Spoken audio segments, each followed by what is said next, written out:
2017 ரொம்ப அவளோட ஒரு நல்ல ஆண்டு. நம்ம வாழ்க்கை ஒவ்வொருத்தருமே எதிர்பார்க்கக்கூடிய சில காரியங்கள், தேவன் நமக்கென்று நிறைய காரியங்களை செய்யணும் நம்ம எதிர்பார்க்குறோம். அந்த எதிர்பார்க்குற காரியங்கள்லாம் கர்த்தர் நிச்சயமாக நமக்கு செய்வாரா? நிச்சயமாக செய்வார். ஏன்னா அவர் தான் எதிர்பார்க்க சொல்கிறார். நன்மை வரும் என்று சந்தோஷமாய் எதிர்பாருங்க. கர்த்தர் காரியங்களை வாய்க்கக்கூடியவராய் இருக்கிறார். அதில் இந்த மாலை வேளையில் உங்கள் மத்தியில் நான் இருப்பதுக்காக தேவனுக்கு நன்றி செலுத்துகிறேன். உங்கள் மத்தியில் வார்த்தையை கொண்டு வரும்படி கர்த்தர் கொடுத்த இந்த நேரத்துக்காக தேவனை துதிக்கிறேன். செப்பனியா 3ஆம் அதிகாரம் 15வது வசனம். இந்த தீர்க்க தரிசன புத்தகங்கள் அல்லது தீர்க்க தரிசனங்களை தேவன் ஏன் எழுப்பினார் அப்படின்னு பார்த்தீங்கன்னா, அந்த காலகட்டத்தில் தேவன் எதை விரும்புகிறாரோ, ஜனங்களுக்கு எதை சொல்ல விரும்புகிறாரோ அந்த காரியங்களை சொல்வதற்காக தீர்க்க தரிசனங்களை, தீர்க்க தரிசிகளை தேவன் எழுப்பினார். அன்னைக்கு நடக்கிறதுக்கு மாத்திரம் தேவன் அப்படி எழுப்பலை. அவங்க சந்ததி முழுவதும் கர்த்தர் என்ன செய்ய போறான்னு சொல்றதுக்காகவே எழுப்பினார். ஏசாயா, எரேமியா, எசேக்கியேல், தானியேல் இதெல்லாம் நீங்கள் வாட்சி பார்த்தீங்கன்னா, ஏதோ ஒரு தற்காலிகமான வகையில் நல்லா இருங்க, கடவுள் உங்கள் கண்ணீரை துடைப்பார், மாற்றுவார்னு சொல்லாமல், அவங்க மூலமாக அவர்களுக்கும் நடக்க போகிற பின்வர சந்ததிக்கும் தேவன் அநேக வார்த்தைகளை தீர்க்க தரிசனமாக சொல்லியிருக்கிறார். அதில் இந்த செப்பனியா புத்தகம் நம்ம அந்த கண்ணோட்டத்தில் பார்க்கணும். தேவன் ஏன் அதை அந்த தீர்க்க தரிசனம் மூலமாக அவர்களுக்கும் வரும் சந்ததிகளுக்கும் இக்காலத்திலும் என்னன்றதை பேசுகிறார். அதை வாசிக்கலாம். 3ஆம் அதிகாரம் 15 வாசிக்கிறேன். கர்த்தர் உன் ஆக்கணைகளை அகற்றி உன் சத்துருக்களை விளக்கினார். இஸ்ரவேலின் ராஜாவாகிய கர்த்தர் உன் நடுவில் இருக்கிறார். இனி தீங்கை காணாதிருப்பாய். அந்நாளிலே எருசலேமை பார்த்து பயப்படாதே என்றும், சீயோனை பார்த்து உன் கைகளை தளர விடாதே என்றும் சொல்லப்படும். உன் தேவனாகிய கர்த்தர் உன் நடுவில் இருக்கிறார். அவர் வல்லமையுள்ளவர், அவர் ரட்சிப்பார். அவர் உன் பேரில் சந்தோஷமாய் மகிழ்ந்து தம்முடைய அன்பின் நிமித்தம் அமர்ந்திருப்பார். அவர் உன் பேரில் கம்பீரமாய் களி கூறுவார். உன் சபையின் மனுஷராயிருந்து பண்டிகை ஆசரிப்பு இல்லாமையால் உண்டான நிந்தையின் நிமித்தம் சஞ்சலப்பட்டவர்களை நான் ஏகமாய் கூட்டிக் கொள்வேன். இதோ அக்காலத்திலே உன்னை சிறுமைப்படுத்தின யாவரையும் தண்டிப்பேன். நொண்டியானவனை ரட்சித்து தள்ளுண்டவனை சேர்த்துக்கொள்வேன். அவர்கள் வட்கம் அனுபவித்த சகல தேசங்களிலும் அவர்களுக்கு புகழ்ச்சியும் கீர்த்தியும் உண்டாக செய்வேன். அக்காலத்திலே உங்களை கூட்டிக் கொண்டு வருவேன். அக்காலத்திலே உங்களை சேர்த்துக்கொள்வேன். உங்கள் கண்கள் காண நான் உங்கள் சிறையிருப்பை திருப்பும்போது பூமியிலே சகல ஜனங்களுக்குள்ளும் நான் உங்களை கீர்த்தியும் புகழ்ச்சியும் வைப்பேன் என்று பெரிய வாசனம். இதில் எவ்வளவோ நான் எடுக்கலை. அந்த 3:15 மட்டும் உங்களுக்கு எடுத்து போதிக்கிறேன். இன்றைக்கும் அதையே போதிக்கிறேன். நாளைக்கும் அதிலிருந்து நிறைய காரியங்களை காமிக்க விரும்புகிறேன். அதில் கர்த்தர் 4 காரியத்தை சொல்கிறார் பாருங்க. 1, உன் ஆக்கணைகளை அகற்றி. சொல்லுங்கள், ஆக்கணைகளை அகற்றி. 2வது, உன் சத்துருக்களை விலக்கி. சொல்லுங்கள், சத்துருக்களை விலக்கி. 3வது, கர்த்தர் உன் நடுவில் இருக்கிறார். சொல்லுங்கள், கர்த்தர் உன் நடுவில் இருக்கிறார். 4வது, இனி தீங்கை. இந்த 4 காரியத்தை எடுத்து பார்க்கலாம். 4 காரியத்தில் ஒரு காரியத்தை இந்த மாலை வேலை காமிக்க விரும்புகிறேன். உன் ஆக்கணைகளை அகற்றி. பாருங்க, ஆசீர்வாதம்ன்றது நிறைய பேர் என்ன நினைக்கிறாங்கன்னா, அது எல்லாருக்குமே இல்லை அப்படின்னு அவங்க மனதில் முதலப்படுது. எல்லாருக்கும் அப்படி இல்லைங்கய்யா. ஒரு சிலர் நல்லா இருக்கலாம், ஒரு சிலர் அப்படி தான் இருப்பாங்க. எல்லாரும் ஒரே மாதிரி இருக்க முடியுமா? எல்லாருக்கும் ஒரே மாதிரி கடவுள் செய்கிறாரா அப்படின்னு ஒரு கேள்வி இருக்கும். ஒரு சிலரை துன்பத்திற்காக அழைச்சிருக்கிறார், ஒரு சிலரை கண்ணீர் சிந்ததுக்காக அழைச்சிருக்கிறார், ஒரு சிலரை போராடுறதுக்காக அழைத்திருக்கிறார், ஒரு சிலரை தரித்திரத்துக்காக அழைத்திருக்கிறார், ஒரு சிலரை நோய்களுக்காக அழைத்திருக்கிறார். சிலர் நினைச்சுக்கிறாங்க பாருங்க. அப்போ அது கர்த்தர் அப்படிப்பட்ட தேவன் அல்ல. ஆசீர்வாதம் என்றது ஒரு ஆப்ஷன் கிடையாது. ஆப்ஷன் அப்படின்னு சொன்னால் நம்ம ஊரில் இப்போ கிடையாது. ஒரு காலத்தில் லாட்ரி டிக்கெட் வித்துச்சு. நீங்கள் கோட்டீஸ்வரர்கள், எத்தனை பேர் லாட்ரி சீட்லாம் பார்த்துருக்கீங்க? நாளை நீங்கள் கோட்டீஸ்வரர், கோடி கோடி கோடின்னு வித்துருப்பாங்க பாருங்க. ஒரு சீட்டுக்கு பரிசு நிச்சயம் உண்டு. அந்த கோடி லாட்ரி சீட்டு விற்கும் போது அது ரொம்ப நிச்சயமான வகையில் ஒருத்தருக்கு அந்த பரிசு விழும் அப்படின்ற அறிக்கையில் தான் அந்த லாட்ரி சீட்டை விற்பாங்க. தமிழ்நாட்டில் மாத்திரமே 6 கோடி பேர் 7 கோடி பேர் அந்த டைமில் அந்த லாட்ரி சீட்டு விற்கும் போது 5 கோடி பேர் இருந்தாங்க வைங்களேன். ஒரு ஆள் 5 டிக்கெட் 6 டிக்கெட் வாங்குவாங்க. இது பார்த்துருக்கீங்களா? நீங்களா பார்த்துருக்கீங்களா என்னன்னு தெரியல பாருங்கள். எங்கள் அப்பாலாம் 100 டிக்கெட் வாங்குவார். ஏன்னா 3 பொண்ணாக பெற்று வச்சிட்டாரு, எப்படியாவது ஒன்று பண்ணணும்னு சொல்லிட்டு 100 டிக்கெட்லாம் வாங்கிட்டு வருவார். புத்தகமாக வாங்குவார் பாரு. எப்படியாவது கோட்டீஸ்வரணும். ஒரு ஆளுக்கு டிக்கெட் நிச்சயமாக விழும். அந்த குழுக்கள் வர அன்னைக்கு அடுத்த நாள் பார்த்தீங்கன்னா அந்த யாருக்குன்னு சொல்லி பெரிய தினத்தந்தி பேப்பரில் ஹெட்லைன்ஸில் போடுவாங்க. 1 கோடி ரூபாய் பெற்ற கோட்டீஸ்வரன் இவரே அப்படின்னு. உடனே எல்லாரும் நமக்கு விசில், அடுத்த டிக்கெட் அப்படியே போடுவாங்க. இன்னொரு 1 கோடி ரூபாய் டிக்கெட் இதே மாதிரி விடப்போகுது, நிச்சயம் பரிசு உண்டு அப்படின்னு. பார்த்துறீங்களா? இது ஒருத்தர் கிடைக்கிறது இல்லைங்க, அது ஆப்ஷன் கிடையாது. இது கட்டாயமாக கர்த்தர் நம்ம எல்லோரையும் ஆசீர்வதிக்க விரும்புகிறார். அது பேர் விசுவாசிக்கிறீங்க அதை. அப்போ ஆசீர்வாதன்றது எப்படின்னா ஒரு வாரண்ட் மாதிரி. வாரண்ட் தெரியுமா? கோர்ட்டில் போடுவாங்க, அதெல்லாம் பார்த்துருக்கீங்களா? நீங்கள் ஏதோ ஒரு கொலை பண்ணிட்டீங்க, இல்லை திருடிட்டீங்க, உங்கள் மேலே ஒருத்தர் கேஸ் கொடுத்துட்றாரு. நீங்கள் கோர்ட்டில் போய் உங்களுக்கு ஒரு சம்மன் அனுப்புகிறாங்க. நீங்கள் ஆஜர் ஆகலை. உடனே கோர்ட்டில் என்ன பிறப்பிப்பாங்க? வாரண்ட் பிறப்பிப்பாங்க. இந்த வாரண்ட் பிறப்பிச்சிட்டாங்கன்னா உங்களை கைது பண்ணி கொண்டு கோர்ட்டில் நிற்க வச்சே நீங்கள் எஸ்கேப் ஆகிட்டீங்கன்னு வைங்களேன். 1 வருஷம் காணாமல் போயிட்டீங்க, 2 வருஷம் காணாமல் போயிட்டீங்க, 3 வருஷம் காணாமல் போயிட்டீங்க, 4வது வருஷம் மாட்டிக்கிட்டீங்க, கொண்டு போய் கோர்ட்டில் நிற்க வச்சுருவாங்க. சமீபத்தில் பேப்பரில் படித்த மாதிரி ஒருத்தருக்கு ஒரு கொலை செஞ்சு 20 வருஷமாக காணாமல் போயிட்டாராம். தேடி கீடி பார்த்து கடைசியில் எப்படியோ ஒருத்தர் தகவல் கொடுத்து 21வது வருஷம் அவரை பிடிச்சி கொண்டு போய் கோர்ட்டில் நிறுத்திட்டாங்களாம். அவன் மாட்டியே ஆகணும். அது வரையும் அந்த வாரண்ட்டுக்கு உயிர் இருக்குது. கர்த்தர் உங்களுக்கு ஆசீர்வாதத்தை கொடுத்துட்டார். இது வாரண்ட் மாதிரி. என்னைக்கு உங்களுக்கு விளங்குதோ அன்னைக்கு நீங்கள் அவ்வளோதான் ஆசீர்வதிக்கப்பட்டவோ தான். நீங்கள் எத்தனை பேர் விளங்குச்சு சொல்லுங்க? கட்டாயம் நான் ஆசீர்வதிக்க போகணும். இப்போ உங்களுக்கு ஆசீர்வதிக்கப்படலன்னு சொன்னால் அது வரையும் உங்களுக்கு ஆசீர்வாதம் விளங்காமல் இருக்குது. அந்த திறனை எப்படி தப்பிச்சு போயிட்டே இருக்கிறானோ, அந்த வாரண்ட் அவனை பிடிக்கிறதுக்கு தேடிட்டு இருக்குது, அந்த மாதிரி ஆசீர்வாதம் உங்களை தேடிட்டு இருக்குது. இன்னும் உனக்கு விளங்கலையா, இன்னும் உனக்கு விளங்கலையா, என்னைக்கு மாற்றீங்களா அன்றைக்கி நீங்கள் கைதி. ஆசீர்வாதம் என்ற கீழே நீங்கள் கைதி செய்யப்படுகிறீர்கள். 96 நான் கைதியானேன், ஆசீர்வாதத்துக்கு கைதியானேன். எத்தனை பேர் விசுவாசிக்கிறீங்க? எல்லாத்தையும் நான் உதாரணம் எடுக்கிறது கொஞ்சம் வித்தியாசமாக இருக்கும். இது நான் எங்கே படிச்சலாம் எடுக்கிறேன், எனக்கு தோணும் சொல்லணும்னு அப்படியே தோணும், அவ்வளோதான். சொல்லுங்கள், நான் நிச்சயம் ஆசீர்வதிக்கப்படுவேன். பாருங்க, இன்னொன்று நிறைய பேர் சொல்லுவாங்க இல்லைங்களா, பாவத்தின் சம்பளம் மரணம். பாவத்தினால தான் சாபம் வந்துச்சு, பாவத்தினால தான் வியாதி வந்துச்சு, பாவத்தினால தான் தரித்திரம் வந்துச்சு, பாவத்தினால தான் ஆதாம் ஏதேனை விட்டு துரத்த போட்டான், பாவத்தினால தான் எல்லாம் வந்துச்சு. சரி, ஒத்துக்கிறேன், அதுவும் கரெக்டு தான். ஆனால் அவன் பாவம் செய்யறதுக்கு முன்னாடியே கர்த்தர் அவன் தலைமையில் ஒன்று வச்சார். ஆதியாகமம் 1:28 வாசித்தீங்கன்னா, அவர் அவர்களை நோக்கி, நீங்கள் பலுகி பெருகி பூமியை நிரப்பி ஆண்டு கொள்ளுங்கள் என்று சொல்லி தேவன் அவர்களை, நீங்கள் யோசிச்சு பாருங்களேன், அவன் ஏதேன் தோட்டத்துக்குள்ளே வரல. 2ஆம் அதிகாரத்தில் தான் அவன் ஏதேனுக்குள்ளே அழைத்து வர போடுறான். இப்போ 1ஆம் அதிகாரத்திலே 1ஆம் அதிகாரம் 28 வேதம் சொல்லுகிறது, அவர் அவர்களை நோக்கி. அப்படின்னா ஒரு ஆதாமையும் ஏவாளையும் பார்த்து கர்த்தர் சொல்றாரு, அவர் அவர்களை நோக்கி நீங்கள் பலுகி பெருகி பூமியை நிரப்பி ஆண்டு கொள்ளுங்கள் என்று சொல்லி தேவன் அவங்களை ஆசீர்வதித்தார் சொன்னா, அவன் பாவம் செய்யறதுக்கு முன்னாடியே கர்த்தர் அவன் தலைமையில் ஒரு ஆசீர்வாதத்தை வைத்தார். அப்ப ஆசீர்வாதம்ன்றது என்னன்னா, அந்த பாவத்திலிருந்து அவனை விடுவிக்கிற சக்தியை அவன் தலைமையில் முதலே வச்சுட்டார் கர்த்தர். எத்தனை விசுவாசிக்கிறீங்க? கர்த்தராகி இயேசு கிறிஸ்துவே நமக்கு ஆசீர்வாதமா இருக்கிறார். விசுவாசிக்கிறீங்களா நீங்க? இப்போ அவன் பாவம் செஞ்சிட்ட உடனே ஏன் அவனை இந்த கனியை புசிக்கும் நாளில் நீ சாகவே சாவான்னு சொல்லி சாவாம இருந்தானா, அவனை சாவாம தடுக்கிறதுக்கு கர்த்தர் அவன் இந்த பூமியில வர்றதுக்கு முன்னாடி அவன் தலைமையில தூக்கி ஒரு ஆசீர்வாதத்தை கர்த்தர் வச்சிருந்தார். அதன் பேர் விளங்குது. அப்போ அவன் பண்ண பாவம், நீங்க யோசிச்சு பாருங்க, அவன் பண்ண பாவம் அவனை சாபத்தில் கொண்டு போகுது, அவனை வெறுமையாக்குது, நிர்வாணமாக்குது.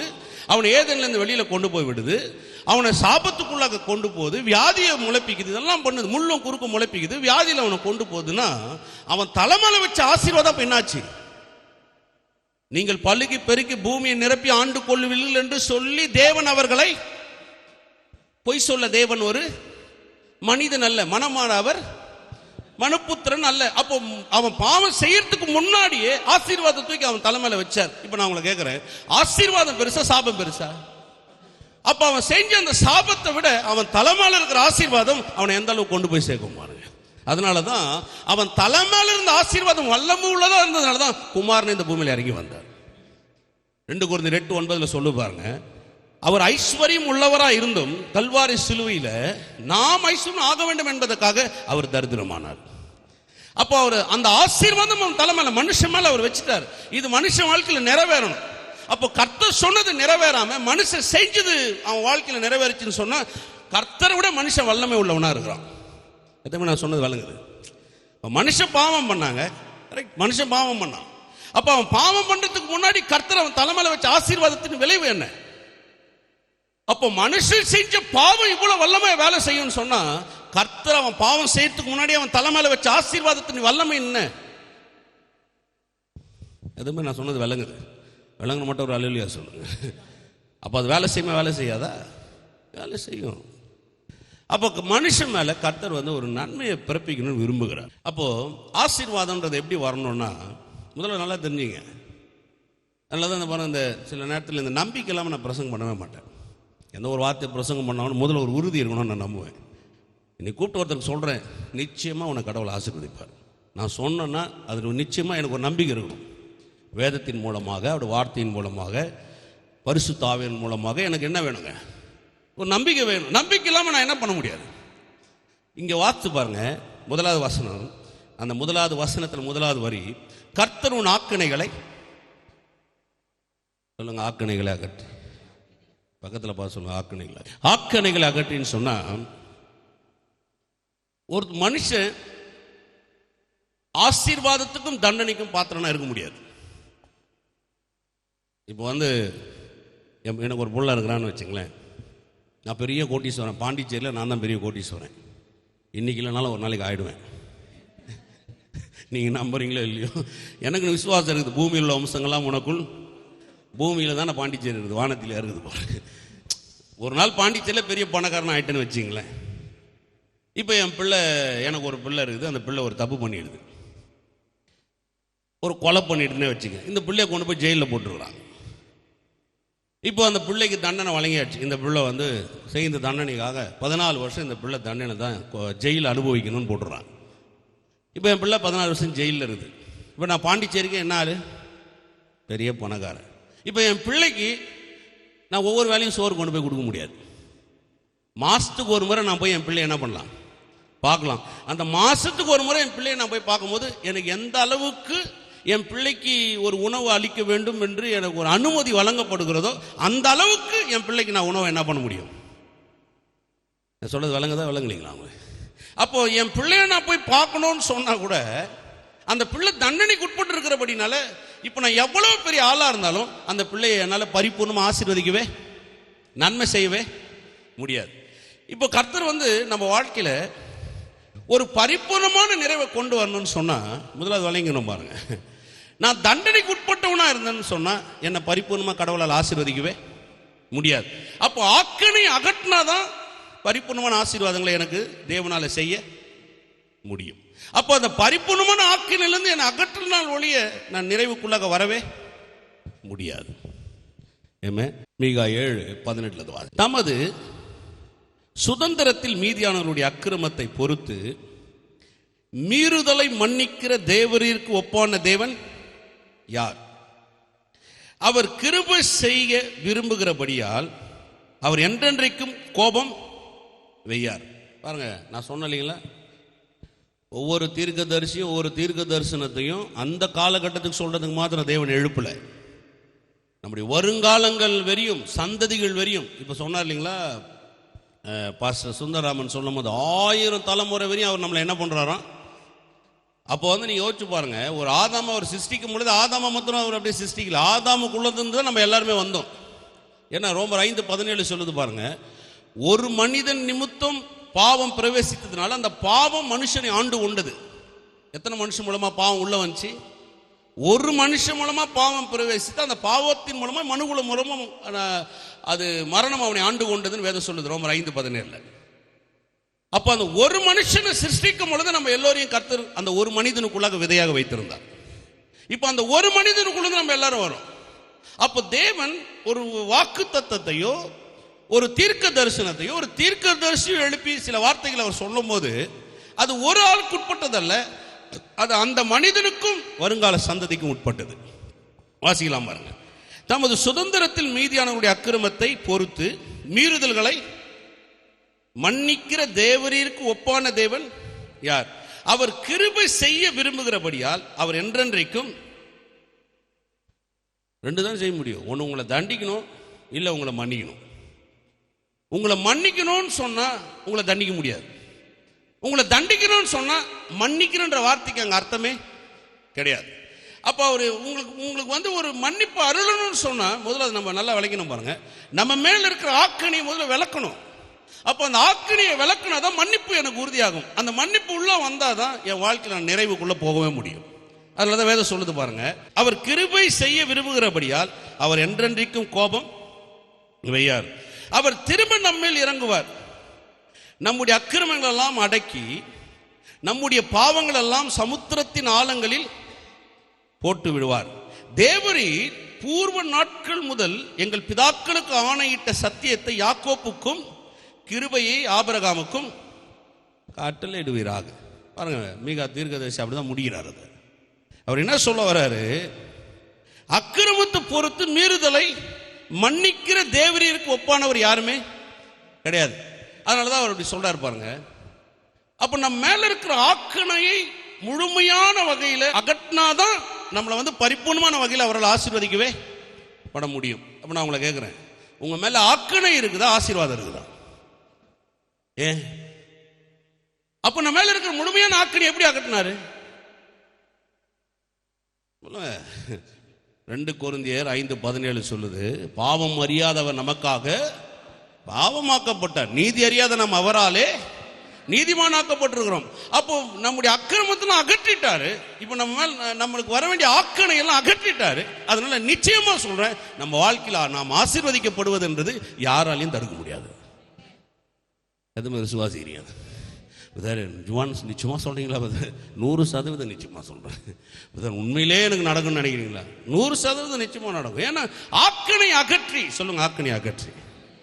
வாசிக்கலாம், சில வசனத்தை கொண்டு போறேன். சக்கரியா எழுதின தீர்க்கதரிசன புத்தகத்தை வாங்க. 2 சாட்சியே போதும் வேதம். நான் பல சாட்சிகளை காட்டுறேன் உங்களுக்கு. ஏன்னா நமக்குள்ள சில சந்தேகங்கள் உள்ள வந்துட்டே இருக்கும் பாருங்க. சக்கரியா 1 அதிகாரம் 14வது வசனம். அப்பொழுது என்னோட பேசின தூதன் என்னை நோக்கி, சேனைகளின் கர்த்தர் உரைக்கிறது என்னவென்றால், நான் எருசலேமுக்காகவும் சீயோனுக்காகவும் மகா வைராகியம் கொண்டிருக்கிறேன். சொல்லுங்க, எருசலேமுக்காகவும் சீயோனுக்காகவும் மகா வைராகியம் கொண்டிருக்கிறேன். இப்ப பாருங்க, நீங்க கர்த்தர் ஒரு விஷயத்தை செய்யணும்னு வரும்போது சும்மா லேசா செய்யல. ஏதோ நான் எருசலேம் ஆசீர்வதிக்கிறேன், சீயோன் ஆசீர்வதிக்கிறேன் அப்படின்னு அவர் சும்மா மேலோட்டமா சொல்லல. இந்த எருசலேம் சீயோன் இதெல்லாம் சொல்றாருன்னா ஒரு நாட்டை வச்சு மாத்திரம் பேசலங்க, அங்க இருக்கிற மக்களை வச்சு பேசுறாரு அவர். அங்க இருக்கிற ஒவ்வொரு பேரையும் அவர் என்ன சொல்ல வர்றாரு? நான் எருசலேமுக்காகவும் சீயோனுக்காகவும் மகா வைராகியம் கொண்டிருக்கிறேன். இன்னொரு வசனம் வாசிக்க பாருங்க, 8ஆம் அதிகாரத்துக்கு வாங்க, 13 வாசிக்கிறேன் பாருங்க. சம்பவித்தது என்னவென்றால், யூதா வம்சத்தாரே, இஸ்ரவேல் வம்சத்தாரே, நீங்கள் புறஜாதிக்குள்ளே சாபமாய் இருந்தது போலவே ஆசீர்வாதமாய் இருக்கும்படி நான் உங்களை ரட்சிப்பேன். பயப்படாதீர்கள், உங்கள் கைகளை திடப்பட கடவுது. இந்த மாதிரி சொல்றார் பாருங்க. சம்பவிப்பது என்ன நடக்க போகுது, வருங்காலத்தில் நடக்க போகுது, எப்படி கர்த்தர் காரியத்தை செய்ய போறார், இந்த ஆக்கணைகள்லாம் நீட்ட போறார், எப்படி ஒரு மனுஷன் ஒரு பரிபூர்ணமான ஆசீர்வாதத்துக்குள்ள உள்ள இருக்க போறான். அதுக்கு ஒரு உதாரணத்தை அவர் சொல்றாருங்க. நீங்கள் புறஜாதிகளுக்குள்ள சாபமா இருந்தது போல. ஒரு காலத்தில் நம்ம புறஜாதிக்குள்ள சாபமா இருந்தோமா? எத்தனை பேர் ஒத்துக்கிறீங்க? இந்த பூமியில் நம்ம ஒரு காலத்தில் எப்படி இருந்தோம்? சாபமா இருந்தோம். வறுமையில் இருந்தோமா? இருந்தோம். கஷ்டப்பட்டோமா? வியாதியில் இருந்தோமா? இருந்தோம். புறஜாதிகளுக்குள்ள நீங்க சாபமா இருந்தது போலவே அப்படின்னா அது எந்த அளவுக்கு உண்மை?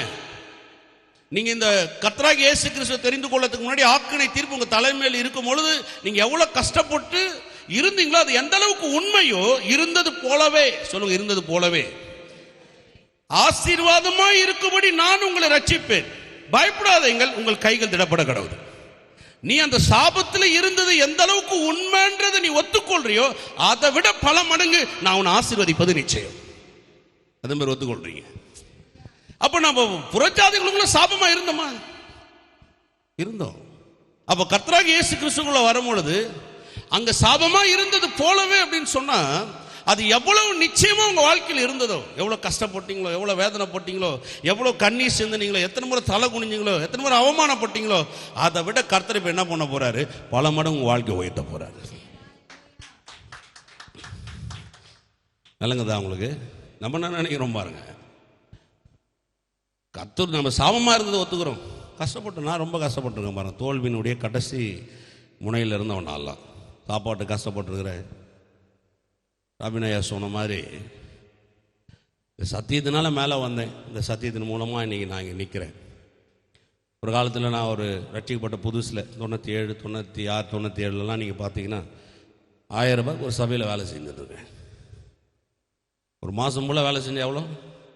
1000 ரூபாங்க. ஒரு வருஷத்துக்கு இன்க்ரிமெண்ட் எவ்வளோ தெரியுமா? 100 ரூபா.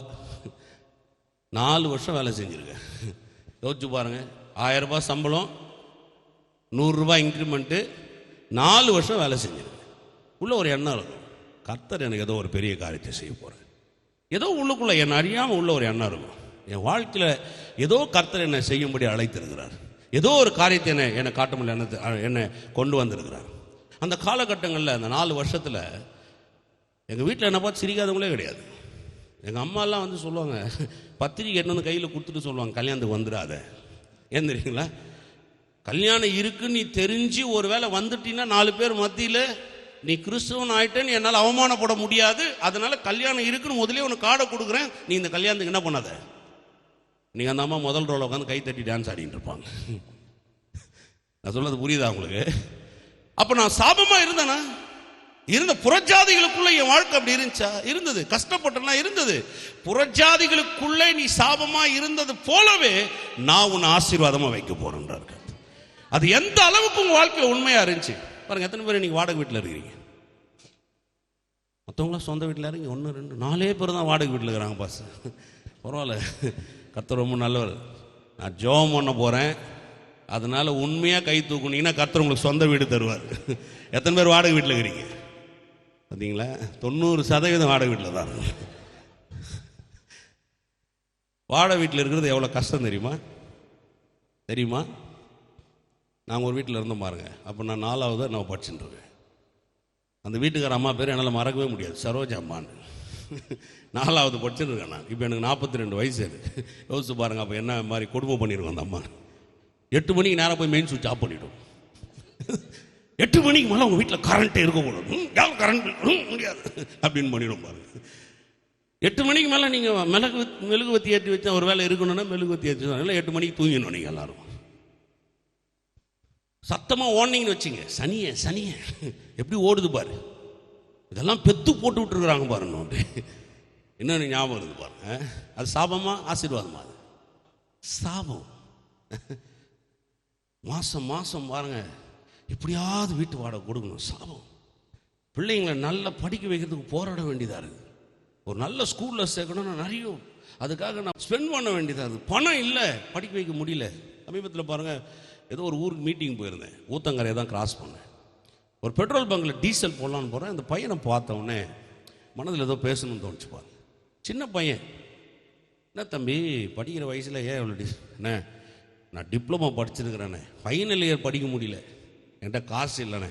எங்கள் அப்பா வந்து இந்த கிணறு தோன்றவர், அந்த குழி தோன்றவர், மண் எடுக்கிறவர், அதனால் பணம் இல்லாமல் நின்றுட்டேண்ணே. எவ்வளோ சாபம் பாருங்க. ஃபைனல் இயர் படிக்கணும். பாலிடெக்னிக் எவ்வளோ வருஷங்க? டிப்ளமோ வந்து 1 வருஷம் 2 வருஷம்னு நினைக்கிறேன். அந்த 2 வருஷத்தில் கடைசி ஒரு 6 மாதம் அவனால் படிக்க முடியல பாருங்க. கஷ்டம், சாபம். அது கர்த்தர் சொல்றாரு, எந்த அளவுக்கு நீ உன் துன்பத்தை அனுபவித்தாயோ அதை விட பல மடங்கு நீ அது சாபமா இருந்தது போலவே அதை விட பல மடங்கு கர்த்தர் உங்களை ஆசீர்வதிக்க வல்லவராரு. அதுக்கு தான் ஆக்கனை அகற்றி சொல்லுங்க. ஆக்கனை அகற்றி பக்கத்தில் பார்த்து சொல்லுங்க. ஆக்கனை அகற்றி. இந்த ஆக்கணைன்றது ஒரு பெரிய குற்றத்துக்கு உட்பட்டு வைக்கிறான் பிசாசு. உனக்கு எப்படி நடந்துடும், உனக்கு எப்படி நீ மேலே வர முடியும். சில நம்மளே நம்ம நொந்துக்கும் பாருங்க. எனக்கு நல்லா படிப்பு இல்லையே. சில நம்ம யோசிப்போம் எனக்கு எங்கள் அப்பா அம்மா சொத்து சேர்த்து வைக்கலையே. சில நம்ம யோசிப்போம் நமக்கு உதவி செய்யறது யாருமே இல்லையே. சில மனதில் 1000 விதமான எண்ணங்கள் வருங்க.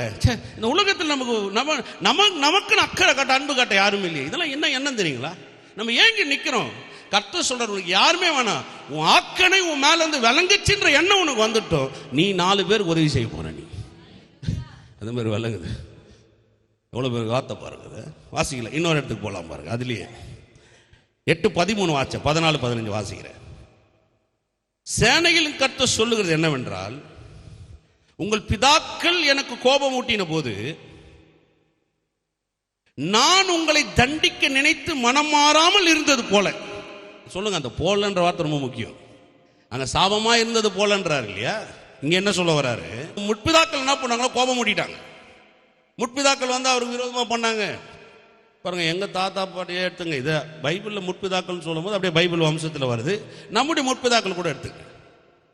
எங்க வம்சத்தில் யாருமே கிறிஸ்து இயேசுவை தெய்வமா வணங்கினதே கிடையாது. எங்க வம்சத்தில் கிறிஸ்துவங்கன்னு சொன்னாவே மதிப்பு கிடையாது, மேன்மை கிடையாது. எனக்கு தெரிஞ்சு எங்கிட்டே சொல்லி கொடுத்துருக்காங்க, போகாத, பழகாத, படிக்காத, உட்காராதன்னு எங்கிட்டே சொல்லி கொடுத்துருவாங்க. இதெல்லாம் யார் கோபம் ஊட்டினது?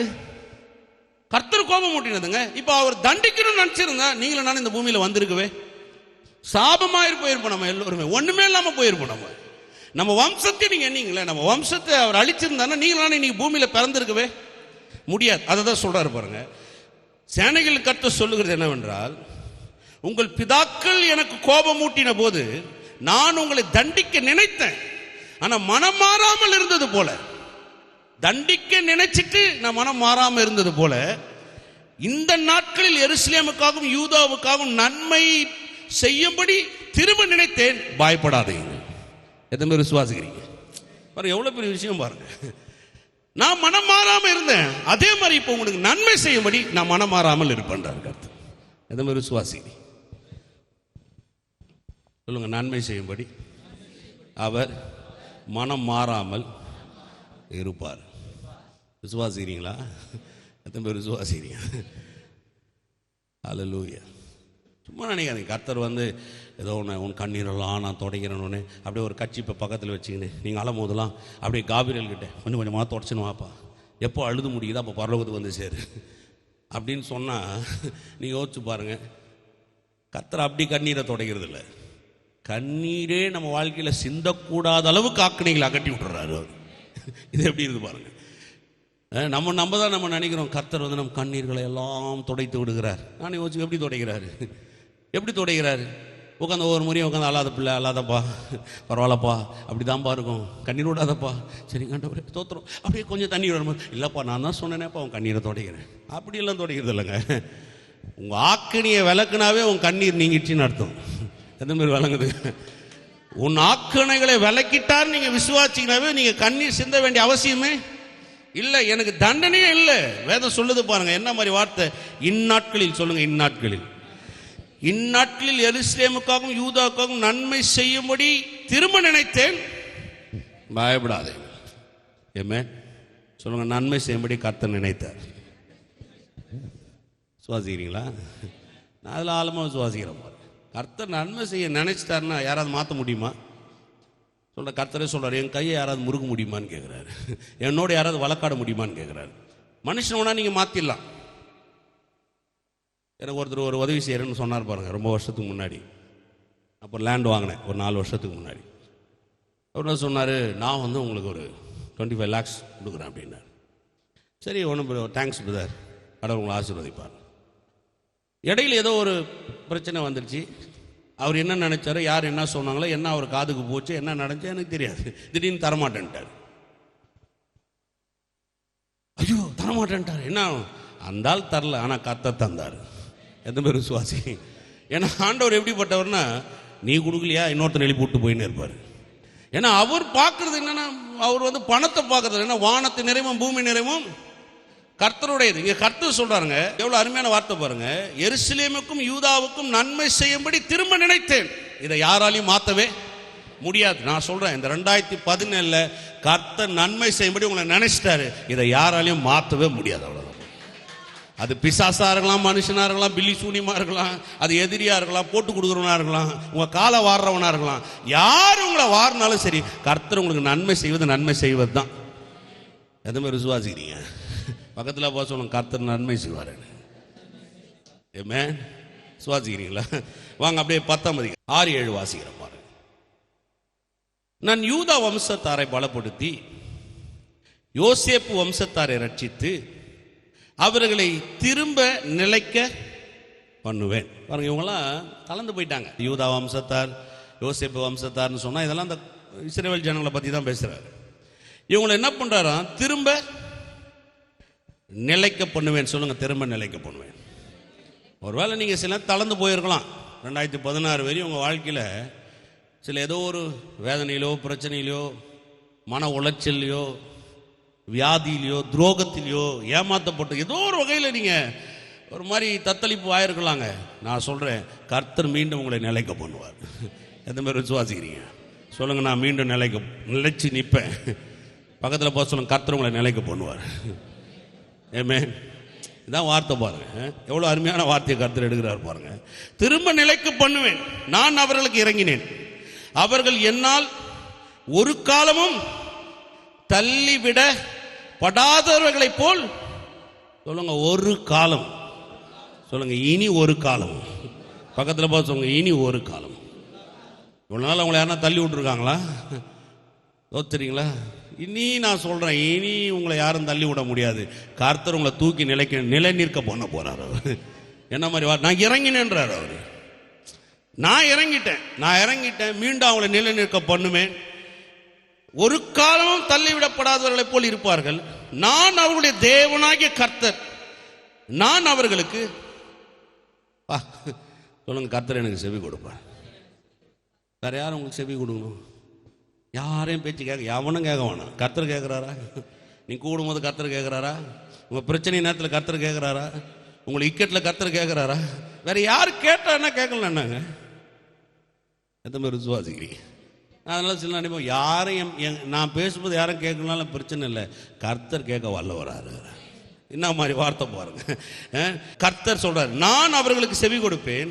7வது வசனம், எப்பிராயீமர் பராக்கிரமத்தை போல இருப்பார்கள், மதுபானத்தால் கழிப்பது போல அவருடைய இருதயம் கழிக்கும், அவருடைய பிள்ளைகளும் அதை கண்டு மகிழ்வார்கள், அவள் இருதயம் கர்த்தருக்குள். இதுல ஒரு வார்த்தை வருது இல்லையே, என்ன வார்த்தை அது? அதெல்லாம் எனக்கும் தெரியும். அது பாருங்க, பிற்போக்கான ஒரு வார்த்தை வருது பாருங்க. என்ன அது பாருங்க, நல்லா அந்த வார்த்தையை நல்லா வாசிக்கிறேன் பாருங்க. எப்பிராயீமர் பராக்கிரமை போல இருப்பார்கள், மதுபானத்தால் கழிப்பது போல அவளுடைய இருதயம் கழிக்கும், அவளுடைய பிள்ளைகளும் அதை கண்டு மகிழ்வார்கள், அவள் இருதயம் கர்த்தருக்குள். ஏன் அந்த வார்த்தை சொல்றாரு? மதுபானத்தால் கழிப்பது போல அப்படின்னு என்ன அர்த்தம்? டெய்லி கர்த்தர் நம்மளை சரக்கடிக்க சொன்னார்னு அர்த்தமா? ராஜா மதுபானத்தை கூடியான், வேதம் அப்படியே சொல்லுது பாருங்க. மதுபானத்தை ஏன் எடுத்தார்னா, பிற்போக்கா சொல்லி முற்போக்கான ஒரு பதிலை விளங்க வைக்கிறார் பாருங்க. இந்த குடிகாரங்களை பார்த்துருங்க, உங்கள் ஊரில் சொல்ல வேணாம், எவனா ஆடினே இருப்பான். இப்போ கூட நாங்கள் இங்கே ஐயா வீட்டில் சாப்பிட்டு போயின்னுக்கிறேன், ஒருத்தர் ரோடு பக்கத்தில் கை வச்சு அப்படியே உட்காந்துக்கிறாரு. இந்த ரோட்டில் உட்காந்துக்கிறாரு. அவர் அப்படியே பக்கத்தில் எங்கள் கார் போது எது வருது, அவர் கொஞ்சம் கூட அசர் என்ன சொல்ல வர நீன்றாரு. நான் சொல்ல வரேங்களா, மதுபானத்தால் கழிப்பான்னு சொன்னால், இந்த குச்சை ஆளப்படுத்திங்கன்னா எதை குச்சம் கவலைப்பட மாட்டான், வேட்டி கலந்துக்கும், பொண்டாட்டி அப்படியே அசிங்கமாக திட்டுவா, அவனுக்கு அப்படியே ஆனந்தமாக இருக்கும். அப்புறம் என்ன சொல்ல வர பார்த்துட்டீங்களா? கடங்காரம் அப்படியே உன்னை என்ன பண்ண போனேன், அண்ணன் என்ன பண்ண போனேன் பார்த்துட்டீங்களா? இந்த தண்ணி அடிச்சுன்னு நீங்கள் பார்த்தீங்கன்னா, எங்கள் அப்பா பயங்கரமாக சொல்கிறார், எங்கள் அம்மா அப்படியே நீங்கள் பார்க்கணும் பாருங்க, அந்த வீட்டில் அப்படியே பயங்கரமாக திட்டுவாங்க. எங்கள் அப்பா சொல்லுவார், சரி போதும் கொஞ்சம் கோழி குழம்பு ஊற்ற, அப்புறம் மீதி பேசு. நாங்கள் 4 பேர் அப்படியே என்ன நடக்க போகுதுன்னு பார்த்துட்டு இருக்கோம். சும்மா கத்தினே இருக்காது, இது தெரிஞ்ச விஷயம். கிளம்பு, குழம்பு ஊற்றுறியா இல்லை நான் ஊற்றிக்கிட்டுமா, சாப்பிடாம நான் படுக்க போகிறது. அப்படி என்ன சொல்ல வர்றாரு இப்போ வாசிக்கிற வழக்கம் பாருங்க. எப்ராயிமர் பராக்கிரமனை போல இருப்பார், மதுபானத்தால் கழிப்பதை போல அவள் இருதயம். அப்படின்னா என்ன, இனிமேல் உங்களை எவன் எது சொன்னாலும் நீங்க கவலைப்பட போறதே கிடையாது. உனக்கு என்ன ஆகும் தெரியுமா, அப்புறம் என்ன சொல்ல வர, ஐயோ ஐயோ அப்புறம் தூரம் போறியா, அப்படியே உங்க பக்கத்தில் ஒரு பெரிய பஸ் வந்து நிக்குது, ஏத்திடுவியா, நான் சொல்லது விளங்குதா உங்களுக்கு, ஐயோ உனக்கு நோய் வந்துச்சு நீ செத்துட்டு போற, ஒன்னும் ஆகாது. ஓ, அதாவது அந்த விளக்கத்தை சொல்றதுக்காக கடவுள் என்ன மாதிரி உதாரணத்தை கொண்டு வராரு. இப்போ விளங்குதா கர்த்தர் ஏன் நல்லவர்னு புரிய வைக்கிறதுக்கு கூட என்ன மாதிரி ஒரு அழகா கொண்டு வர்றாரு. அப்படின்னு என்ன சொல்ல வர்றாரு, வாழ்க்கையில இனி எது நடந்தாலும் சரி நீ கலங்க மாட்ட, களி கூர்ந்துனே இருப்ப. இடி அடிச்சாலும் களி கூறுவேன். உன் வாழ்க்கையில பெரிய அசம்பாவம் நடந்தாலும் அதை பார்த்து அப்படி பயந்துட போறது இல்ல, நான் கூட இருக்கிறேன், எல்லாவற்றையும் நான் மாற்றி அமைக்க போறேன், நீ களி கூறதே உன் வேலையா இருக்க போகுது. ஏமே சொல்லுங்க, களி கூறதான் என்னுடைய வேலை. ஐயோ கவலையே படாதீங்க, கர்த்தர் உங்களை களி கூறும்படி செய்வார். எதுவுமே விசுவாசிக்கிறீங்க? நான் படித்த வசனத்தெல்லாம் பார்த்து நீங்கள் யோசிச்சிருப்பீங்க, இவ்வளவும் பிரசங்கம் பண்ண போறாரு. ஒரே வசனத்தில் ஒரு வரி தான் பேசினுக்கிறேன். ஏமே கர்த்தர் நல்லவர். கர்த்தரை முதல் நல்லா விளங்கி கொள்ளணும். நிறைய பேர் கர்த்தர்னா என்ன நினச்சிட்டு இருக்கீங்கன்னா, மூக்கு ஓடிட்டப்பா நினச்சிட்டு இருக்கீங்க. இப்போ நான் சொன்னேன் தெரியுமா, இவ்வளவும் செய்வாரா, இவ்வளவும் செய்வார். ஏன் தெரியுமா, ஆதி ஆகமத்தில் வாச்சிங்கன்னா ஆண்டவர் சொல்றார், ஆகாய விரிவை உண்டு பண்ணினார். என்னதுங்க ஆகாய விரிவுனா என்ன, வேற ஏதாவது வானம்னா ஆகாய விரிவு, வானம் அப்படின்னா ஆகாய விரிவு. ஆகாய விரிவுனா நான் சொல்றேன் பாருங்க, ரொம்ப நம்ம வாழ்க்கையில் சில விஷயங்களை ஆராய்ஞ்சு பார்க்கணும். சில விஷயத்தை நம்ம கவனம் செலுத்துறதே கிடையாது. தலை மேலே தான் அந்த ஆகாயம் இருக்குது, வானம் இருக்குது, அதை பற்றி நமக்கு ஒன்றும் தெரியாது. வெயில் ஓவர் ஆச்சா சில நேரத்தில் எட்டி பார்ப்போம், மழை வந்தா பார்ப்போம். வேற எதுக்காவது ஆகாயத்தை நீங்கள் பார்த்துருக்கீங்களா? காக்கா பறந்தா கொஞ்சம் பார்ப்போம். ஆகாயத்தை என்னைக்காவது அண்ணாந்து பார்த்து எதுக்கு இந்த ஆகாயம் உண்டாருன்னு யோசிச்சிருக்கீங்களா? பாருங்க, கர்த்தரை சும்மா யோசிச்சிடாதீங்க. இந்த ஆகாய விரிவை பற்றி நாசால ஒரு தேரி பண்ணியிருக்காங்க, ஒரு மேகசின்ல எழுதியிருக்காங்க பாருங்க. அவங்க சொல்றாங்க இந்த ஆகாய விரிவை பற்றி 3 லட்சம் கிலோமீட்டர் வேகத்தில் போனா 1 லட்சம் வருஷம் டிராவல் பண்ணலாமா. எத்தனை லட்சம் வேக ஸ்பீடில் போனோம் கொஞ்சம் யோசிச்சு பார்த்தீங்களா? ஒரு பைக்கில் போனீங்கன்னா அந்த கிலோமீட்டர் இருக்கும், ஸ்பீடா மீட்டர் பார்த்துருக்கீங்களா? காரில், பைக்கில், அதில் பாருங்க 80, 100, 220, 240 பெரிய வண்டியாக இருந்தால். அதுக்கு மேலே அது என்ன பண்ண முடியாது. நான் வச்சிருக்கிற ஒரு இனோவா வச்சிருக்கிறேன், மேக்சிமம் நீங்கள் அதில் போனீங்கன்னு வைங்களேன் ஒரு 160 வரையும் போகலாம். அதுக்கு மேலே அதில் என்ன பண்ண முடியாது. என்னால் அந்த 160 என்னால் அப்படி நான் ஸ்டாப்பெல்லாம் போக முடியாது. கொஞ்சம் தூரம் போனால் 160, திடீர்னு 130 ஆகிடும், அப்புறம் 100 ஆகிடும், அப்புறம் 90 ஆகிடும். அதுக்கப்புறம் அதை ஓட்டவே முடியாது. அப்படியே போனால் கூட இப்போ நான் இங்கேருந்து பெங்களூர் போனோன்னு சொன்னீங்கன்னா எனக்கு 6 மணி நேரம் வருது டிராவல் டைமு. இவர் சொல்றாரு 3 லட்சம் கிலோமீட்டர் வேகத்தில் போகக்கூடிய அளவு ஒரு வாகனத்தை எடுக்கணும், 1 லட்சம் வருஷம் அதை டிராவல் பண்ணணுமா, அந்த ஆகாய விரிவை நீங்க கடக்கணும். ஏமே எப்படி உண்டாக்குனார்? அதை வானம் உண்டாக கடவுது, ஒரு ஆகாய விரிவை கர்த்தர் உண்டாக்கினார். அதுல இந்த ஆகாய விரிவுன்னு சொல்றோம் இல்லைங்களா, அதுல தான் மில்கி வே அப்படின்னு ஒரு இடம் இருக்கு. என்னது? பால் வழின்னு சொல்றாங்க தமிழ்ல. அது மில்கி வே. இந்த மில்கி வே என்ற இடத்துல நட்சத்திரங்கள் இருக்குதான். உங்களுக்கு தெரிஞ்சு வானத்தில் எவ்வளவு நட்சத்திரம் இருக்கும்? சும்மா குத்து மதிப்பா ஏழை விடுற மாதிரி தான் சொல்லுங்களேன். கோடி கணக்குனா எவ்வளவு கோடின்னு தான் சொல்லுங்களேன். சொல்லுங்களேன், நீங்களே சொல்லுங்க. நான் இதெல்லாம் படி நீங்க அப்படியே பயங்கரமா நினைச்சிடாதீங்க, இவர் பயங்கர சயின்டிஸ்ட் மாதிரி. நானே நாசாவுடைய ரிப்போர்ட்டை ஒரு டாக்குமெண்ட்ரியை ஒரு மேகசினில் படித்து அப்புறம் டிவியில் பார்த்துருக்கேன், அவ்வளோதான். அதில் அவங்க சொல்கிறாங்க 3 லட்சம் கோடி நட்சத்திரத்தை சும்மா தூவி இருக்கிறாராம். எவ்வளோ? அந்த தேவன் சொல்றாரு, கவலைப்படாத, உன் ஆக்கணைகளை நான் அகற்றியிருக்கிறேன். என் வல்லமை சாதாரணமானது கிடையாது. நம்ம விசுவாசிக்கிறீங்க அதை? சும்மா அதாவது கர்த்தரை நம்புங்க பிரதர், கர்த்தரை நிச்சயமா நம்புங்க பிரதர். எதன் பேர் விசுவாசிங்க பிரதர், கர்த்தரை எப்படியாவது கர்த்தர் நிச்சயமா செய்வார் பிரதர். எதன் பேர் விசுவாசிக்கிறீங்க? சொல்லுங்க, கர்த்தர் நிச்சயமா செய்வார். பக்கத்தில் பார்த்து உறுதியா நம்புங்க கர்த்தர். ஆமென். சும்மா வானத்தில் அப்படி அந்த மில்கி வேல அந்த பால் வெளியில் சும்மா ஒரு 3 லட்சம் கோடி நட்சத்திரம் சும்மா தூவி வச்சிருக்கிறார் அவர். அவர் சொல்றாரு, உன்னை பெயர் சொல்லி அழைத்தேன். எத்தனை பேர் விசுவாசி? எவ்வளோ நல்ல தேவன் பாருங்க. இவ்வளோ சர்வ வல்லம் உள்ளவர் தான் சொல்றாரு, வாக்கணைகளை நான் அகற்றுறேன். உனக்கு நன்மை வர முடியாத அளவுக்கு எவ்வளோ பெரிய பிரச்சனையா இருந்தாலும் சரி, அதை நீக்கி போடுற சக்தி என்னுடைய குமாரன் கிட்ட இருக்குது. அதனால தான் குமாரனை அனுப்பி ஆக்கணைகள் என்ன பண்ணாரு? அகற்றினார். எத்தனை பேர் விசுவாசிக்கிறீங்க? அல்லேலூயா. நம்பலாமா? வாழ்க்கை நல்லா இருக்குமா? நிச்சயமா நல்லா இருக்கும். அப்போ நம்ம வாழ்க்கையில் பாருங்கள், சில நேரத்தில் ஒரு சில விதமான ஒரு கலக்கம், பயம், இதெல்லாம் உண்மையிலே கர்த்தர் செய்வாராங்க.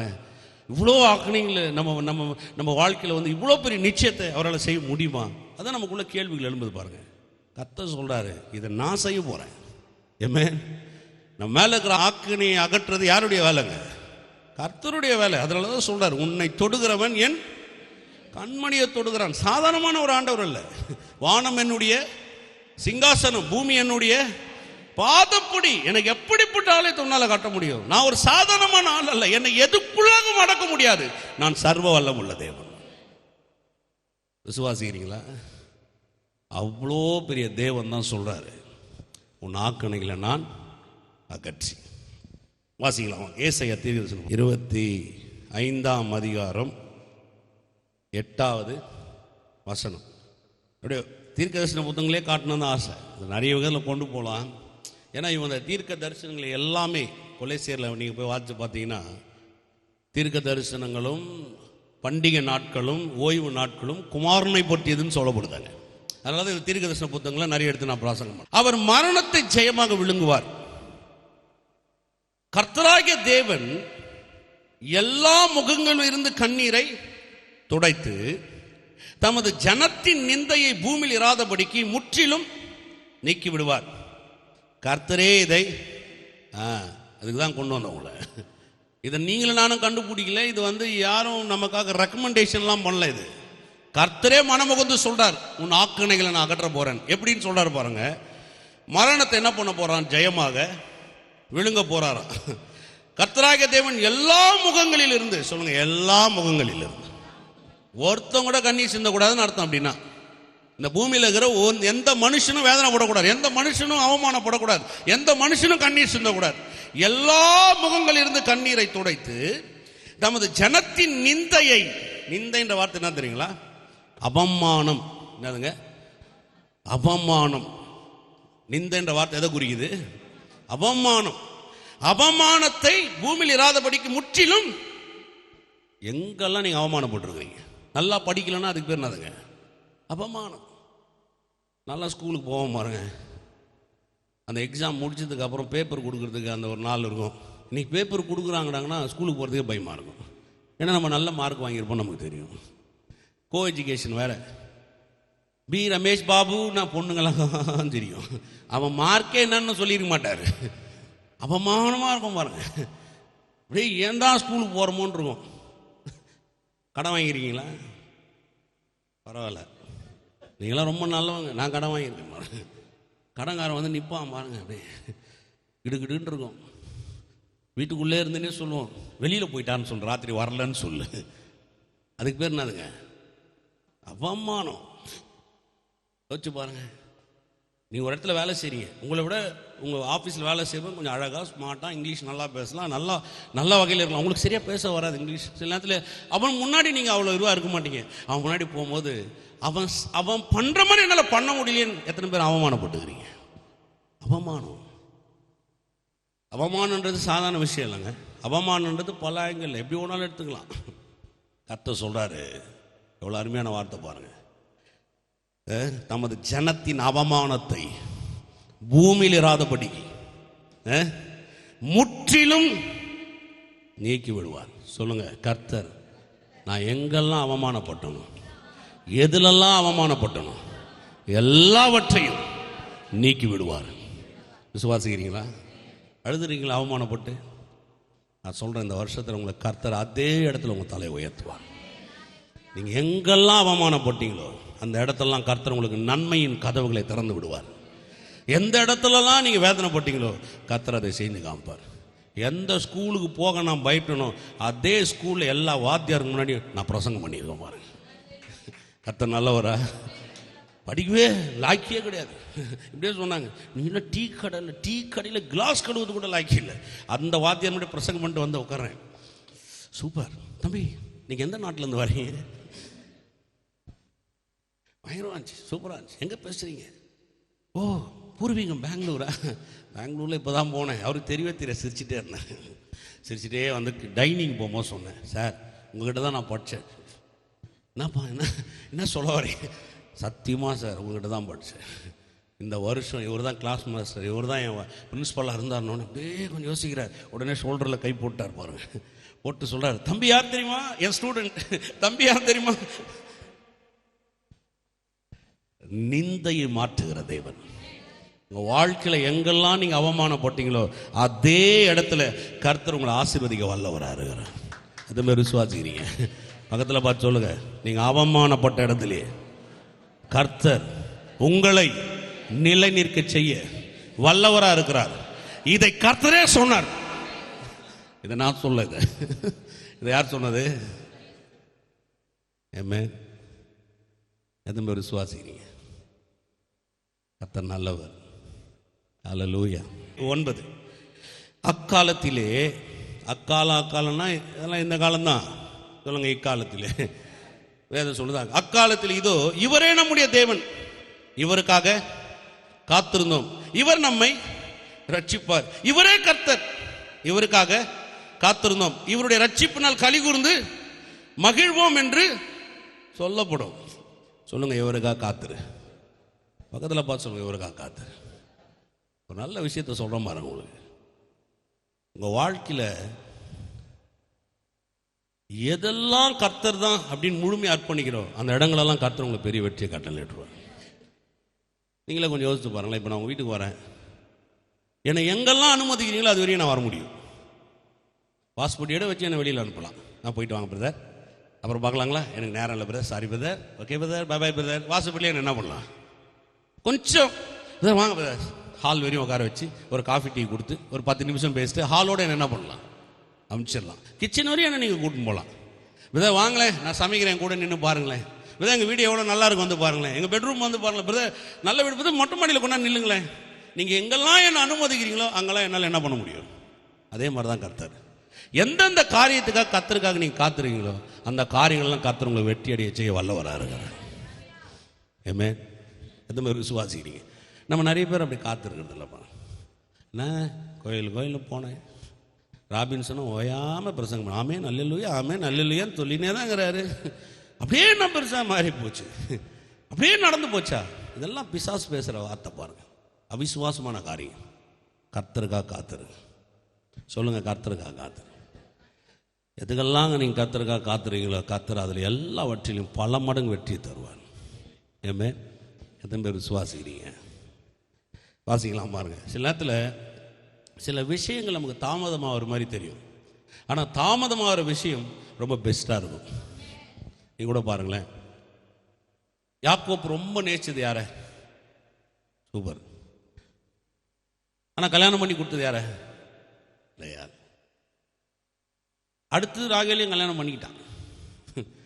இப்போ லேயால் குழந்தை பிறகுது, டக்கு டக்கு டக்குன்னு அப்படியே குழந்தை பிறந்துட்டே போகுது. 6 குழந்தை பிறகுது. இப்போ ராகேல் குழந்தை. உடனே போய் என்ன சொல்றா? யாக்கோபு கிட்ட போய் என்ன சொன்னான்? பிள்ளைய தாரும், இல்லை என்றால் நான் சாகுறேன். அதுக்கப்புறம் பார்க்குறான், சரி எனக்குலாம் பிள்ளை பிறகுல, இதோ என் வேலை கறிக்கிறான், இவ்வளோ கட்டிக்கும். சரி கட்டிக்கிறான். அவளுக்கும் குழந்தை பிறகுது, 2 குழந்தை பிறகுது. உடனே லேயால் பார்க்குறான், அவளுக்கும் குழந்தை பிறகுது, வா இன்னும் என் வேலைக்காரியோட சேர்த்து. என்ன மாதிரி குடும்பம் பாருங்க யாக்கோபுக்கு. சரி ஓகே, அவன் கூட தேடுறான், அவளுக்கு 2 குழந்தை பிறகுது. ஆனால் ராகேலுக்கு பிறகவே இல்லை. வேதம் சொல்லுகிறது பாருங்க, கர்த்தர் நினைத்தருளினார். 11வது பிள்ளையா ராகேலுக்கு பிறகுற குழந்தை யார் தெரியுமா? யோசேப்பு. அவ ஆத்திரப்பட்டா, ஆண்டவர் ஆசீர்வாதத்தை கொடுக்குறாரு. ஆத்திரப்படுறதுனால வாழ்க்கையில் எதுவும் மாறாது. கர்த்தருக்காக காத்திருந்தீங்கன்னா உங்க வாழ்க்கையில உலக ரட்சகர் உங்க இடத்துல பிறகுறாரு பாருங்க. எத்தனை பேர் விசுவாசிக்கிறீங்க? ஆத்திரப்படாதீங்க. என்ன நடக்கல நடக்கும். கர்த்தர் எனக்கு செய்ய வல்லவரா? ஐயோ அவளுக்கு பிறந்துச்சு பிறக்கட்டும், எனக்கு லேட்டா பிறகு அவ்வளவுதான். அவளுக்கு பிறந்தது பிள்ளை, எனக்கு பிறகுது பெஸ்டான பிள்ளை போ, அவ்வளவுதான். எத்தனை பேர் விசுவாசி? நம்ம நடக்கல. யோசிச்சு பாருங்க. யோசேப்பு பிறந்தவன வேதம் சொல்லுங்க, கர்த்தர் என் நிந்தையை நீக்கினார். அந்த வார்த்தைக்கு என்னால் போக முடியல. 30:23 வரும் ஆதியாகமம். கர்த்தர் என் நிந்தையை நீக்கினார், என் அவமானத்தை நீக்கினார். யோசேப்பு பிறந்துட்டாராங்க. இயேசு ஏன் பிறந்தார் தெரியுமா? நம்முடைய அவமானத்தை நீக்கும்படியா. எத்தனை பேர் விசுவாசிக்கிறீங்க? அல்லேலூயா. விசுவாசிக்கிறீங்களா? அப்ப கர்த்தர் காத்திருக்குது நல்லதா கெட்டதா? நல்ல விஷயம். அவங்களாம் சொல்றாங்க பிரதர், அவன் சொல்றதுனால என்ன ஆயிட போகுது? இவங்களாம் பேசுறாங்க பிரதர். யாருன்னா பேசின்னு போட்டேன், எனக்கு என்ன இருக்குது? பேசுறவன் யாரும் எனக்கு உதவி செய்ய போறதில்ல, சொல்றவன் யாரும் என்ன உயர்த்த போறது கிடையாது. ஆனா நான் சொல்றேன், நான் கர்த்தருக்கு காத்திருக்கிறேன். பாருங்க, கர்த்தர் எனக்காக பிறக்க செய்ய போகிறது எப்படிப்பட்டதா இருக்கும்னு சொன்னா, இந்த உலகத்துக்கே படி அளக்கிறதா இருக்கும். வேதம் சொல்லுகிறது, யோசேப்பை கொண்டு இஸ்ரவேல் ஜனங்களையும் ஆசீர்வதித்தார், எகிப்தியனையும் ஆசீர்வதித்தார். அப்படிப்பட்ட ஒரு காரியத்தை கர்த்தர் நமக்காக செய்ய போறார். பக்கத்தில் போச்சவங்க, தாமதமானாலும் பொறுமையா இருங்க. உங்களிடத்துல பிறப்பது ஆச்சரியமானது. சுவாதீங்களா? நன்மை நடக்குமா நடக்காதா? நடக்கும். நான் ஒரு முறை சொல்லுவேன், பிசாசு சொல்லுவேன், ஐயோ பாரு பாரு பாரு எவ்வளோ பிரச்சனை. நீயே பாரு, உனக்கு தானே அவ்வளோ பெருசாக தெரியுது. எனக்கு அவ்வளோ பெருசாக பார்க்க வேண்டிய அவசியம் இல்லை. நான் கர்த்தரை பார்க்குறேன். ஏன்னா அவர் வானலாவி அளவு பெரியவராக இருக்கிறார். நான் சொல்றது வழங்குதா? சிலத்தை நீங்கள் பார்த்தீங்கன்னு வைங்களேன், வைஃப் சொல்லுவா, நாளைக்கு அந்த பில்லு இந்த பில்லு இது வந்து அது வந்து இதோ என்ன பண்ணுறது, என்ன செய்யுது, என்ன பண்ணலாம்? சும்மா தூங்குடி, எல்லாம் காலைல பார்த்துக்கலாம், ஒன்றும் பெரிய விஷயமா கிடையாது. ராத்திரி நேரம் எதுக்கு கர்த்தர் கொடுத்துருக்குறாரு சொல்லுங்கள்? அப்படியே சீலிங்க போய் பார்த்துக்கணும். ஆண்டோடி அந்த ஃபேன் சுற்றுற மாதிரியே நானும் சுற்றி அப்படியே எழுந்து போய் கொண்டார் சோப்பாவில் உட்காந்து மண்டையை சொரிஞ்சிக்கின்னு அப்படியே தூக்கம் நம்ம வந்து தூங்குறவனையும் எழுப்பி கொண்டாரு டிஸ்டர்ப் பண்ணிக்கின்னு பார்த்துருக்கீங்களா? எதுக்கு அந்த வேலை? ராத்திரி பொழுது எதுக்குங்க? நல்லா வச்சு நான் சொல்கிறேன் பாருங்க, என் சபையில் இது நல்லா சொல்லியிருக்கேன். ரொம்ப பிரச்சனை இருக்குதா? இங்கே ஆபூன் பிரியாணி விற்கிதான்னு எனக்கு தெரில. ஆனால் இங்கே ஏதோ ஒரு பெரிய ஒரு பாய் ஹோட்டல் பஸ் ஸ்டாண்ட் பக்கத்தில். என்ன அது பாய் ஹோட்டல்? அக்பர் ஏதோ ஒரு பாய் ஹோட்டல் இருக்குது. நான் ஒரு முறை சாப்பிட்டுருக்கேன். இல்லை அக்பர் கடல் பாயா சாப்பிட்ருக்கேன் நான். கரெக்டா? என்ன சாம்? ஆர்காட் பிரியாணியா? ஏதோ ஒரு பிரியாணி அதான் ஃபேமஸாக. ஆர்காட் பிரியாணி நல்லா வாங்கிக்கோங்க, பிள்ளைக்கும் வாங்கி கொடுங்க. உங்கள் வீட்டுக்கார ஓவராக பேசினா 2 பொட்டலமாக வாங்கி கொடுங்க. நல்லா ஒரு பில்லை வச்சு தூங்கிட்டு கொரட்டை விட்டு எழுந்துட்டு காலைல பார்த்து, கத்தாவே நல்ல தூக்கத்தை கொடுத்தீங்க, சோத்தை கொடுத்தீங்க, நன்றி. நான் சொல்கிறேன், வாழ்க்கை சூப்பராக இருக்கும். நம்ம ஆளுங்க அப்படியே வேற மாதிரி சொல்லிட்டாங்க. உனக்கு பிரச்சனை வரும் பொழுது கர்த்தர் சமூகத்தில் அவர் சிங்காசனத்தை உடைக்கி உன் கண்ணீரை சிந்தி உன் பரிசுத்தத்தை காண்பித்து, இவ்வளோலாம் செய்யாதீங்க, உயிர் போயிடும். நான் சொல்றது விளங்குதா? நல்லா பிரியாணி வாங்கிங்க, நல்லா சாப்பிடுங்க. அப்பத்தையும் தண்ணீரும் ஆசீர்வதித்து வியாதியை விளக்குவேன். எகிப்துக்கு வந்த எந்த வியாதியும் உனக்கு வராதுன்னு சொன்னீங்க. ஸ்தோத்திரம். நல்லா சாப்பிடுங்க. நல்லா ஒரு தலகாணி எடுத்துங்க, ஃபேனை நல்லா 5ல் வச்சுங்க, அப்படியே படுத்துட்டு சூப்பராக ஒரு தூக்கத்தை போட்டு ஏஞ்சிட்டு கர்த்தர்கிட்ட போய் உட்காந்து பேசுங்க. நீங்கள் நல்லவர். அப்படியே புத்தி எவ்வளோ தெளிவாக இருக்குன்னு தெரியுமா? தூங்கலைன்னு வச்சுங்களேன், டாக்டர்கிட்ட போனீங்கன்னா முதல்ல நீங்கள் பேசினே இருங்க பாருங்கள். இல்லை அது வந்து எங்கள் வீட்டுக்கார பற்றி நீங்கள் சரியாக தூங்கலை நினைக்கிறேன், போய் தூங்கிட்டு வாங்கணும். தூங்கலைனாவே ஏதோ உங்கள் மைண்டில் பிரச்சனை பார்த்துட்டீங்களா? இல்லைங்க அவங்க 2 நாள் தூங்கினா சரியாகும் பாருங்க. அப்போ பிரச்சனை என்ன? தூங்கலை. அப்போ பிரச்சனை வரும்போது என்ன பண்ணும்? நல்லா தூங்கும். விளங்கிடுச்சா? நான் கண்டுபிடிச்சேன். நான் காத்திருக்கிறேன். நான் டென்ஷன் ஆகிற 2 ஆளே இது நான் சொல்லுங்க. நீங்கள் போய் வாசித்து பாருங்கள். மார்க் எழுதுன சுவிசேஷ புத்தகம் 4:35 அப்படியே கடல் கொந்தளிக்குது, அப்படியே அப்படியே அலை கொந்தளிக்குது, கடல் காத்து அடிக்குது, அப்படியே 12 பேரும் இறைச்சி இறைச்சி ஊத்திட்டு இருக்கிறாங்க, அப்படியே எல்லாம் கத்துறானுங்க. ஓ ஓ காத்து அடிக்குது. ஓ இயேசு என்ன பண்ணியிருந்தாரு? எனக்கு யார் கத்து கொடுத்தது? இப்ப நான் யாரை கத்துக்கிட்டோம்? 12 பேர்கிட்ட பேதுருவிட்ட கத்துக்கிட்டோமா? நிச்சயமா தண்ணியில முழுகி சாவடிச்சிருவான். இந்த நேரத்தில் தூங்கலாமா? வா, நீ ஒரு தட்டு எடுத்து தண்ணி எடுத்து ஊத்துவா, நான் உனக்கு கொஞ்சம் உதவி செய்ய. சொல்ல இயேசு என்ன பண்ணாரு? சூப்பரா அப்படியே தலையை வச்சுக்கணும். இவனுக்கு போய், ஆண்டவரே நாங்கள் மடிந்து போகிறது உனக்கு கவலை இல்லையா? எழுத உடனே சாரிப்பா, கொஞ்சம் டயர்ட் ஆயிட்டப்பா, ஊழிய கலப்பு. எழுந்தோன்னு அறிவு இருக்கா அவங்க?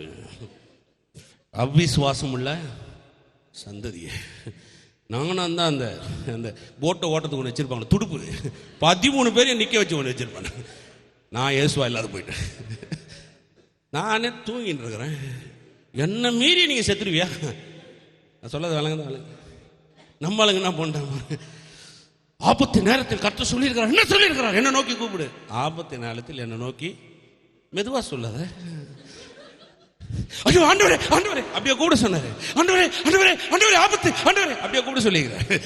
ஆபத்து நேரத்தில் நான் உன்னை தப்பு வைப்பேன், உயர்ந்த அடக்கிறதுல. ஏன் இப்படி சொல்லி கொடுத்தா என்ன ஆகும் போகுது? நீங்களே கொஞ்சம் சொல்லுங்க. ஆண்டவரே பிரச்சனை வந்துடுது போல. அவர் சொல்ற பயப்படாத, நான் கதவை திறந்து விடுறேன். சொல்லது விளங்குதா உங்களுக்கு? சொல்லுங்க, கர்த்தர் நல்லவர், கர்த்தர் நல்லவர். சொல்லுங்க, கர்த்தர் நல்லவர்.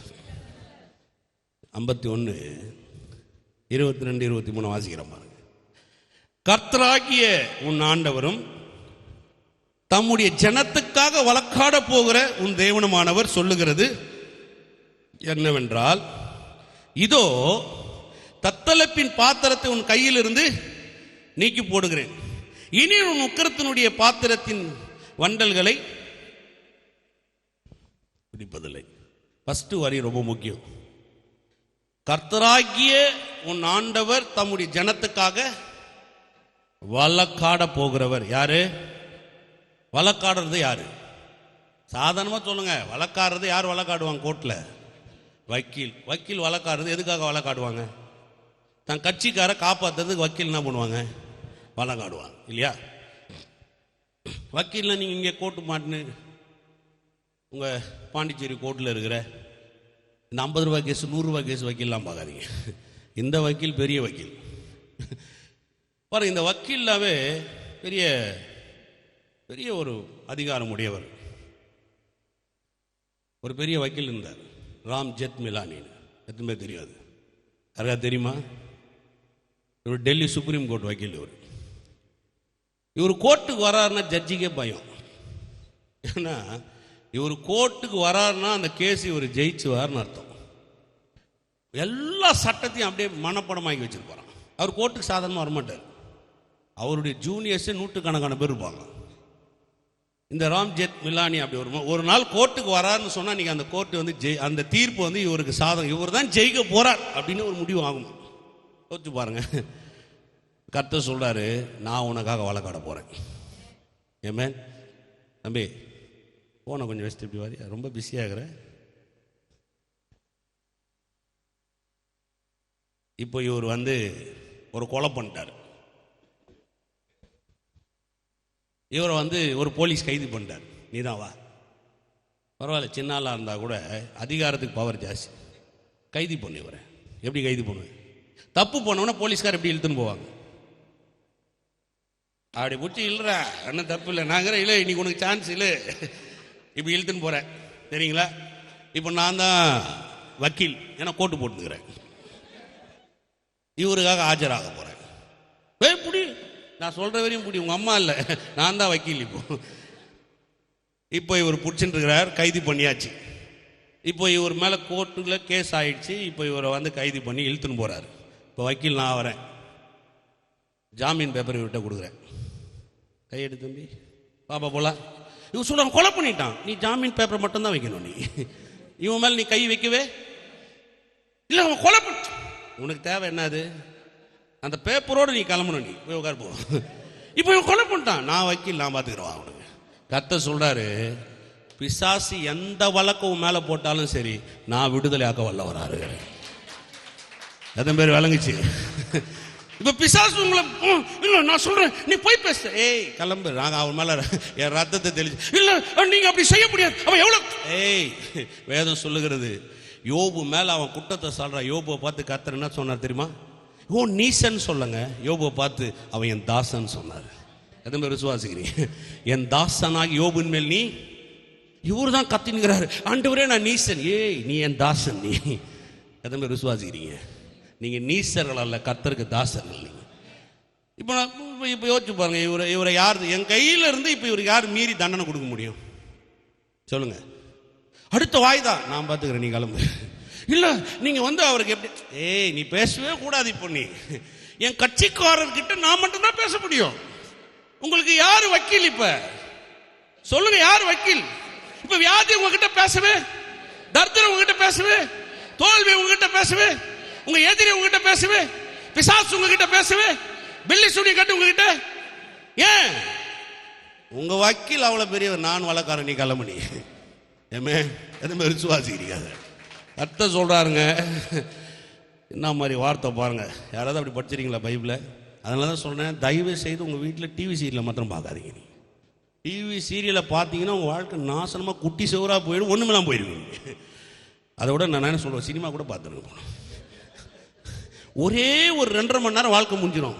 ஆனால் டிவி சீரியல் உட்காந்தீங்கன்னு வச்சுங்களேன், வருஷ கணக்கில் போயிட்டு இருக்காது. ஐயோ நேற்று அவன் என்ன பண்ணான்னு தெரியலையே, அவன் என்னன்னா பண்ணின்னு போட்டு என்ன எடுப்போது, அந்த டைரக்டர் என்ன சொன்னா அதை அவன் பண்ணிட்டு போறான். நான் சொல்றது விளங்குதா இல்லைங்க? தயவு செஞ்சு பார்த்துறாதீங்க. பெண்களுக்கு சொல்றேன், கர்த்தருடைய வார்த்தையை பாருங்க, இரவும் பகலும் எடுத்து பாருங்க. உங்க பிரச்சனை 1000 பிரச்சனை இருக்கு பாருங்க, பதில கர்த்தர் தர வல்லவராரு. நீ அடுத்து உங்கள்கிட்ட பேசுறேன்னா இதை படிச்சேங்க. இதை படிக்கும் போது எனக்குள்ள அந்த உனக்காக வழக்காட போகிற கர்த்தர் நானே அவர் சொன்னார் பாருங்க, அப்படியே இருதெல்லாம் பூரிச்சிச்சு. பிசாசு சொல்றான் உனக்கு நடக்காது, கர்த்தர் சொல்றாரு அவன் வாயை திறந்து சொல்லு, நடக்கும்னு சொல்லு. அவனுக்கு உன்னை யாரும் கைது பண்ண முடியாதுன்னு சொல்லுது. உனக்காக வழக்காடுகிறவன் நான். ஜெயிக்க முடியுமா இயேசுவை யாராவது சொல்லுங்க? அப்ப எனக்கு யார் வழக்காடுறது? நான் சொல்றது விளங்குதா? ஓ நம்ம எல்லோரும் நம்ம பண்ண பாவங்களெல்லாம் நினைத்து அங்கே வக்கீல் உட்காந்துக்கிறாரு, அதுக்கு எதுக்கு என்ன கூப்பிட்டீங்க நீங்க? நான் சொல்றது விளங்குதா? ஓ நம்ம பண்ண பாவம், அங்கே வக்கீல் உட்காந்துருக்கிறார், அவர்கிட்ட சொல்லு, அப்படியா பயப்படாது போ, இனி அதை என்ன பண்ணாரு நான் பார்த்துக்கிறேன் போ ஓ. ஐயோ அங்கே உட்காந்துக்கிறார். வேதம் சொல்லுங்க, பிதாவின் வலது பாசத்தில் ஏசு என்ன பண்ணிட்டு இருக்கிறார்? எதுக்கு அமர்ந்துட்டு இருக்கிறார்? யாருக்காக சொல்லுங்க? அவர் எனக்கு வழக்காடுறார். பக்கத்தில் பார்த்து சொன்ன என் லாயரே பெரிய. ஏமே சுவாசிக்கிறீங்களா? எத்தனை சந்தோஷமா இருக்கிறீங்க? நல்லா கரங்களை தட்டு ஆண்டோம் நன்றி.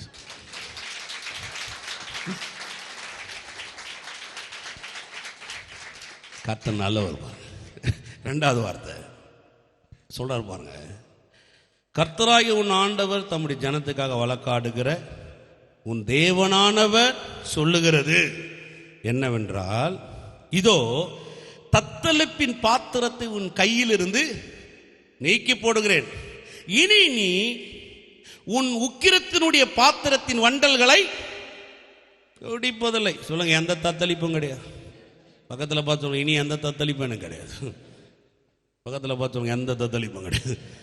ஏமே கர்த்தர் சொல்றாரு, நான் லாயர் ஆயிட்டேன், இனி உனக்கு தத்தளிப்பே கிடையாது போ. இனி நீ அந்த தத்தளிப்பின் தண்ணீரை குடிப்பதே, வண்டல்களை குடிப்பதே இல்லை. 23 உன்னை நோக்கி நாங்கள் கடந்து போகும்படிக்கு குனி என்று சொல்லி கடந்து போகிறவர்களுக்கு நீ உன் முதுகை தரையும் வீதியுமாக்கும்படி உன்னை சஞ்சலப்படுத்தினவரின் கையில் அதை. அல்லேலூயா. விளங்கினவங்க மட்டும் ஒரு அல்லேலூயா சொல்லுங்க. என்ன சொல்றாரு? உன்னை இவ்வளவு நாளா குனி அப்படின்னு சொல்லி உங்களை குனிய வச்சு உங்க மேல ஏறி உங்களை தரையும் வீதியுமா மாத்தினாங்க பாருங்க. இவ்வளவு காலம் யாரெல்லாம் உங்களை கஷ்டப்படுத்தினாங்க, குனி இப்படி இருக்க கூடாது அப்படின்னு உங்களை தரையும் வீதியுமா மாத்தினாங்க. தெரு வீதின்னு சொன்னா தெரு, தரையும் தெருவுமா உங்களை மாத்தி உங்களை கடந்து போனவங்க கையில இவ்வளவு காலம் நீ எதெல்லாம் தத்தளிப்ப வச்சிருந்தோ அவன் கையில கொடுத்து அதை குடிக்க சொல்ல போறேன்றார். சொல்லுங்க, என் ரட்சகர் பெரியவர். ஏமே எதுவுமே விசுவாசிக்கிறீங்க? இப்போ பாருங்க, பிரச்சனை யாருக்கு? யாரெல்லாம் எனக்கு பிரச்சனை பண்ணானோ இப்போ அவனுக்கு பிரச்சனை. அவ்வளோதான். நான் சொல்லது வழங்க. என்னையா குனிய வச்ச, இப்போ நீ குனிய போற. கர்த்தரன் தத்தளிப்பின் பாத்திரத்தை உன் கையில் என்ன பண்ண போற? எதை மாதிரி விசுவாசிக்கிறீங்க? சொல்லுங்க, கர்த்தர் நல்லவர். அல்லேலூயா. அந்த ஒரு வரி தான், உன் ஆக்கணைகளை அகற்றிட்டாரு. நான் சொல்கிறேன், உங்கள் ஆசீர்வாதத்தை யாராலும் தடை செய்ய முடியாது. அந்த நிச்சயம் ஒவ்வொருத்தருக்குள்ள வரணும். அவ்வளோதான். உன் ஆக்கணைகளை அகற்றி 2017 உங்களுக்கு பரிபூர்ணமான நன்மையை கட்டளிடுவது அதிக நிச்சயம். ஆமென். ஹல்லேலூயா.